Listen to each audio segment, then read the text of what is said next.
इस जिले में बड़ी शानदार परंपरा है खेलों की।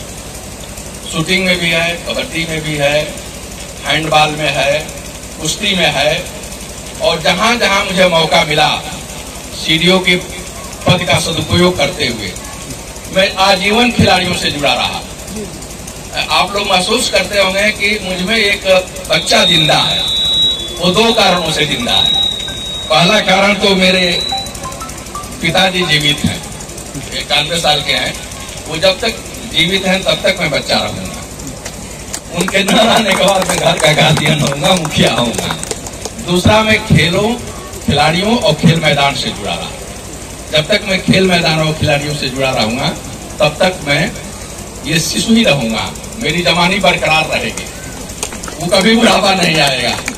और गोरखपुर में पीडी था तो 15 खेलों के निर्धन बच्चों को मैं सहायता करता था। प्रतिमाह 1000 की छात्रवृत्ति अपने तरफ से देता था, लोगों से सहयोग कराकर। उसमें एक लड़का विजय यादव तो जूडो में अभी एशियाड में कांस्य पदक जीता है, जिसके कोच उस समय गोरखपुर में, ये जो सहारनपुर में है डिप्टी स्पोर्ट्स अफसर काशी नरेश यादव, वो उसके कोच थे, अभी समय सहारनपुर में है। तो इन खिलाड़ियों को आगे बढ़कर देखना बहुत अच्छा लगता है।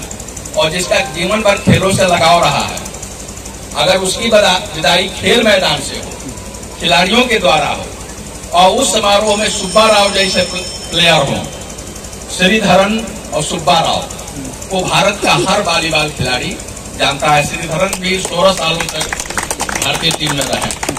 तो इन लोगों की उपस्थिति ही इस कार्यक्रम को इतना महत्वपूर्ण बनाती है कि ये जिंदगी की मेरी सबसे सुंदर यादगार रहेगी। बहुत अच्छी स्मृति लेकर मैं यहाँ जा रहा हूँ। संजोग है कि गाजियाबाद में ही ONGC है, वहां से आप लोगों के आने में सुविधा हुई, देहरादून से। तो इतना भव्य समारोह मेरे लिए इससे बढ़कर नहीं हो सकता कि मुझे खेल के मैदान से विदाई दी जाए और खिलाड़ियों द्वारा दी जाए। मैं आप सभी का बहुत बहुत आभार व्यक्त करता हूँ, इसके लिए धन्यवाद करता हूँ।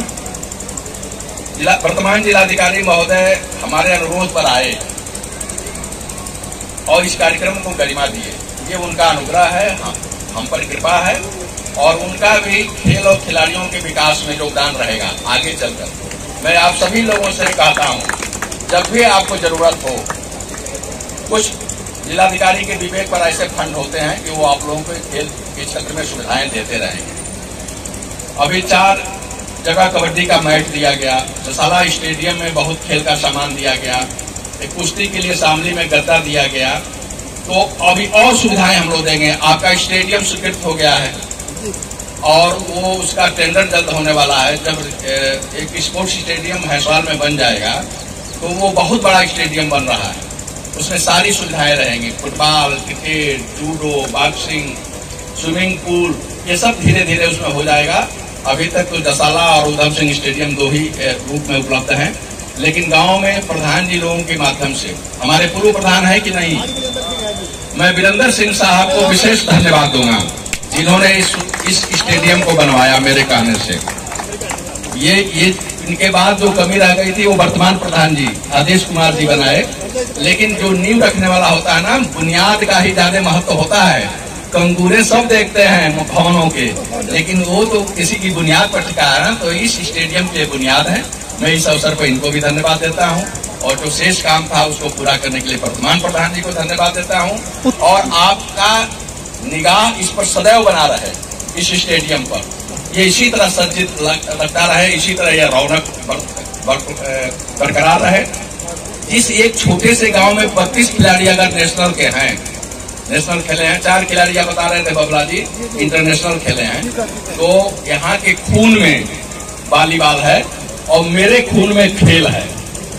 खेलों से मेरा इतना लगा हुआ है कि मैं यहाँ से रिटायर होने के बाद अपने क्षेत्र की प्रतिभाओं को, मैंने तो बहुत नौकरी कर लिया 32 साल, जहाँ रहा वहाँ कुछ किया, लेकिन अब अवसर आ रहा है अपनी माटी का कर्ज उतारने का, वो मैं करूंगा। और इस अतिशय सम्मान के लिए आपको बहुत बहुत बधाई देते हुए, धन्यवाद देते हुए, आभार व्यक्त करते हुए मैं अपनी बात समाप्त करता हूं और सभी खिलाड़ियों के उज्जवल भविष्य की शुभकामना करता हूं। खेल में जो उम्र आपकी है, ये भटकाव की भी उम्र होती है, तो ये भटकना नहीं है, एक संकल्प। वो जमाना गया जब हमारे पूर्वज कहा करते थे कि पढ़ोगे लिखोगे तो बनोगे नवाब और खेलोगे कूदोगे तो होगे खराब। अब जो खेलों में नियम और फेम है वो अब कहीं नहीं है। भारत सरकार भी पोडियम योजना लाई है, टॉप पोडियम, जो भी अंतर्राष्ट्रीय पदक जीतेगा उसका सारा खर्चा गवर्नमेंट उठा रही है। जो जीतने लायक है उसका खर्चा उठा रही है, और जो जीत गया भारत सरकार विभिन्न सुविधाएं दे रही है। उत्तर प्रदेश सरकार ने तो जीओ ही जारी कर दिया है कि जो भी ओलंपिक में एशियाड में कोई भी पदक जीतेगा उसको राजपत्रित अधिकारी बनाया जाएगा। उस खिलाड़ी को CO, SDM, BSA, DPRO, BDO जो जैसा वो है वो पद दिया जा रहा है। तो अब खेलों में जो नेम फेम है वो पहले के जमाने में नहीं था। तो आप अपने जीवन का लक्ष्य सुनिश्चित करिए, उसके लिए कठिन प्रयास करिए, अनुशासित रहिए और अपनी एकाग्रता मत भंग होने दीजिए। निश्चित रूप से आपके माता पिता को आप पर गर्व होगा और पूरे क्षेत्र की एक धरोहर के रूप में आप जाने जाएंगे। इन्हीं शुभकामनाओं के साथ मैं अपनी बात समाप्त करता हूं। जय हिंद, जय भारत। सर जी एक बात और बता दो, उत्तर प्रदेश के कितने जिलों में आपका योगदान रहा जी? ये मेरा 32 साल का सफर 5 जुलाई 91 में शुरू हुआ था। अच्छा। मैं जब ज्वाइन किया था, शुरुआत में गोरखपुर से किया था। गोरखपुर के बाद मैं देवरिया के बाद बस्ती। 2000 में मेरा प्रमोशन हुआ खंड विकास अधिकारी पद से। मैं सुल्तानपुर में डीडीओ बना, क्लास 1 15 साल रहा।